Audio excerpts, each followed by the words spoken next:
those were minority governments that were coherent, that they had in opposition people that identified themselves politically with the coalition. This is not the case here. The majority of the members of Knesset want a continuation of a right-wing government. The majority of the public wants Benjamin Netanyahu to become prime minister. Bezalel Smotrich, with my dear friend Uri Zaki, described as extremist, was minister of transportation, and from left to right, everybody praised his performance, which is much better than the one of the current minister of transportation. Also to the opinion of the people of the left.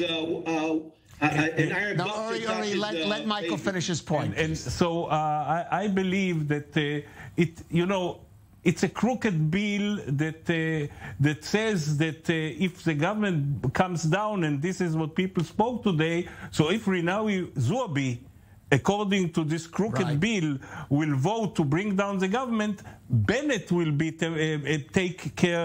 caretaking prime minister and not Lapid. And this is what they are concerned about. And now is a new plot that maybe Pinto, which is under the influence of Lapid, will vote to bring down the government in order of having Lapid prime minister. We don't know. It's crazy. This is a government that is maybe they did some good things, Uri says, and maybe some people are happy with this government, but democratically it doesn't have the basis to rule. It's not coherent. People fight against each other. Everybody knows that the days are numbered, and they say it.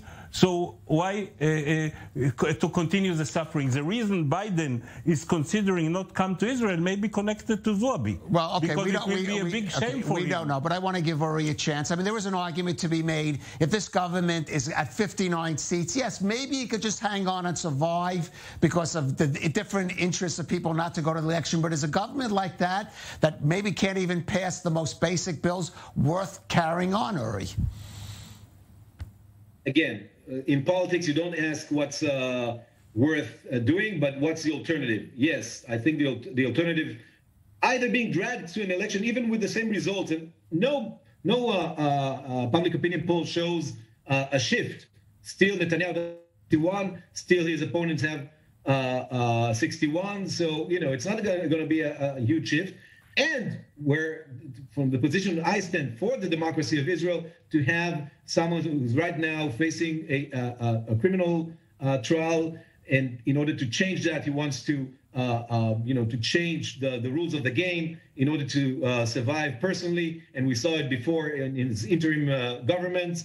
By the way, Kleiner didn't have a problem that Netanyahu didn't have a majority for 2 years and ruled as a prime minister. So, it's not perfect. There are problems in our system. He was caretaker, was not prime minister. He was caretaking, but he did many things that changed many to the worst. Many things here, and I believe that as long as we can maintain this government, we should do it. Of course, 59 is not a majority. We need to have a clear majority of at least 61, and we need to work on that. Perhaps bring in new parties. I don't, it's a possibility. It's not simple, but Israeli politics is never simple. All right, just very briefly, Michael, you're a veteran political observer.